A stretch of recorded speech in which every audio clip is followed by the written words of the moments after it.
Bonjour tout le monde, c'est Lorraine comme d'hab. Juste pour vous souhaiter un excellent début de mois de février.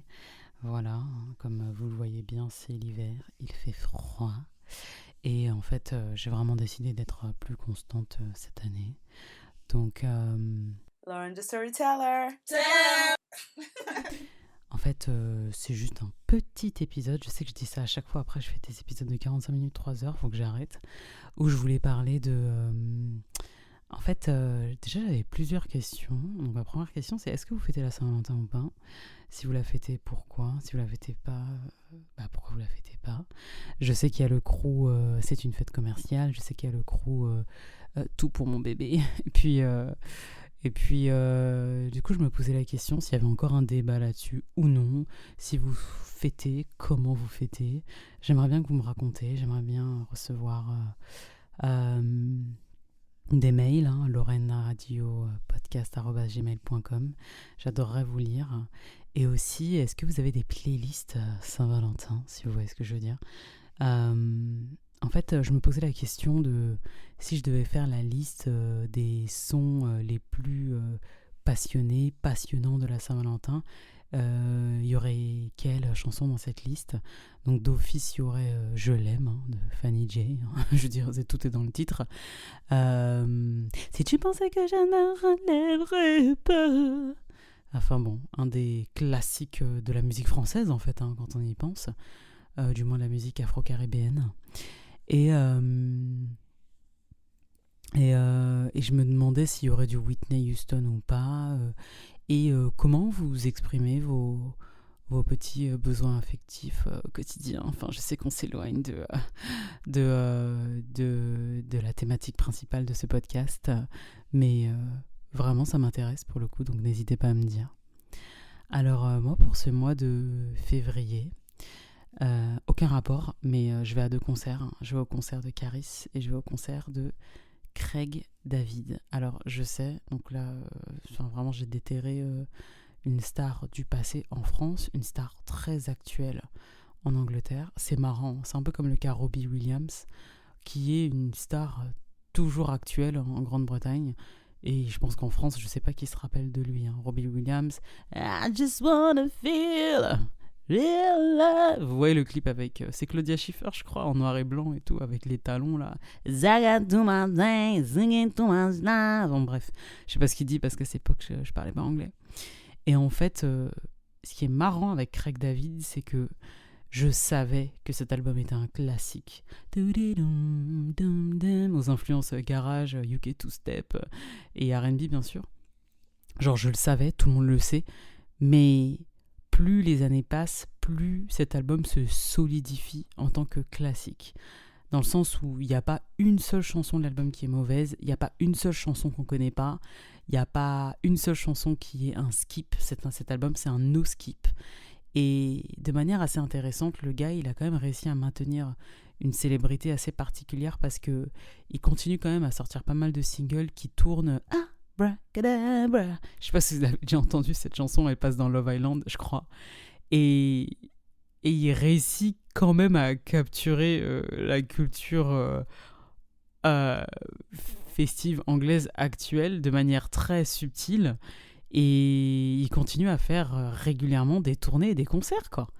Donc, bon, sur son album phare, mais sur sa musique actuelle aussi, quoi. Les Let's Dance, Get on the Floor. Et ce que je trouve assez impressionnant, c'est que je me suis replongée quand même dans... Enfin, l'album s'appelle quand même Born to Do It, je crois.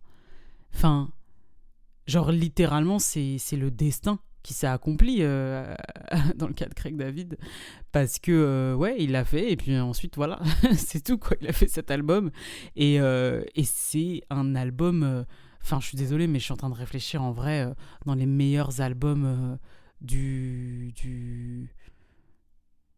est-ce que j'aime pas dire des choses grandiloquentes comme ça, mais du siècle, du millénaire, de la décennie c'est sûr, la décennie de l'époque où l'album est sorti c'est sûr, mais je pense que vraiment dans le panthéon des meilleurs albums au monde, je pense qu'on peut mettre Craig David, Born to Do It, quoi. Ou est-ce que c'est moi qui exagère ? Dites-moi, hein, c'est plus un podcast questions-réponses où j'aimerais bien avoir votre avis. Parce que des fois, je me dis, est-ce que c'est moi qui suis grandiloquente ou est-ce que c'est factuellement le cas ? C'est un peu le débat Michael-Beyoncé, en fait. Je ne vais pas me lancer là-dedans aujourd'hui, mais un jour, je me lancerai dedans.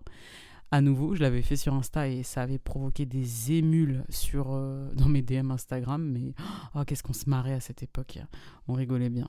Enfin bref, j'aimerais bien avoir votre avis. Ce sera assez intéressant. Concernant Caris, alors le gars, il est à l'antithèse de l'image de... Mais genre, c'est-à-dire qu'il est physiquement, littéralement, métaphoriquement, musicalement à l'antithèse de Craig David, quoi. Je veux dire, voilà, j'ai pas besoin de vous expliquer, je pense que vous avez compris. Et en fait, c'est l'album, c'est sa tournée sur Or Noir qui est un succès assez fou. Et je réécoutais Or Noir et je me disais, c'est un film d'horreur en fait. Genre cet album, c'est un film d'horreur. T'arrives dans un univers, tu sais même pas ce qui se passe passer. Et de manière assez intéressante, je n'ai aucune peine, voilà ce qu'il dit, quoi. Et il se présente comme monstrueux, enfin c'est génial. C'est génial. En fait, on est dans le genre de l'horrorcore, mais française en fait. C'est pas de la trappe, hein, c'est de l'horrorcore. J'irais même jusqu'à dire de l'horror gore.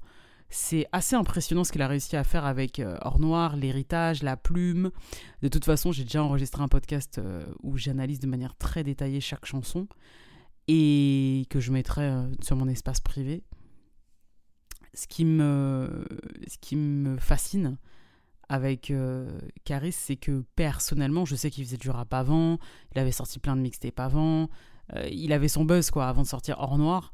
Mais moi, je vous l'ai déjà dit, je suis une meuf des singles. Et puis, en plus de ça, j'ai ce truc où je l'ai connu avec Or Noir, en fait. Enfin, avec Kalash, avec Booba, puis ensuite avec Or Noir. Et je vous le dis en toute honnêteté, si t'écoutes un artiste pour la première fois et que son œuvre, c'est Or Noir, mais ta tête, elle peut exploser, en fait. Genre, c'est pas comme les artistes où tu les vois débuter, tu les vois grandir, tu les vois affiner leurs plumes. On a vu ça avec pas mal d'autres artistes, quoi. On a vu ça avec Aya, on a vu les débuts de Iseut sur la Nouvelle Star. On a vu, en fait, les artistes évoluer. Mais première fois que j'entends Kalash avec Booba, puis ensuite Or Noir, et j'ai dit, mais le gars là, il est sérieux là. Le gars, il est sérieux parce que on dirait qu'il a fait ça toute sa vie. Et effectivement, c'est le cas. Il avait fait ça toute sa vie. Et justement, comme lui-même, il dit, apparemment, on dirait qu'il a mis... en fait, il a passé toute sa carrière à écrire Or Noir, quoi. Vraiment, nous, on le découvre et lui, il est déjà à son summum, en fait, de son art. Donc, je vous raconterai comment les concerts vont se passer. Enfin bon, voilà. J'espère que vous allez apprécier cet épisode. Et bien sûr, encore une fois, n'hésitez pas à partager et à me dire ce que vous en pensez. N'hésitez pas à m'envoyer des mails. J'attends vos mails pour savoir comment vous passez la Saint-Valentin, tout ça. À la base, ça devait être un podcast un peu cocooning entre filles. Et au final, je suis partie en analyse musicale. Mais bon, j'ai l'impression que c'est les épisodes que vous aimez le plus. Donc n'hésitez pas à me dire ce que vous en pensez. Voilà, je vous fais de gros bisous. Bye bye.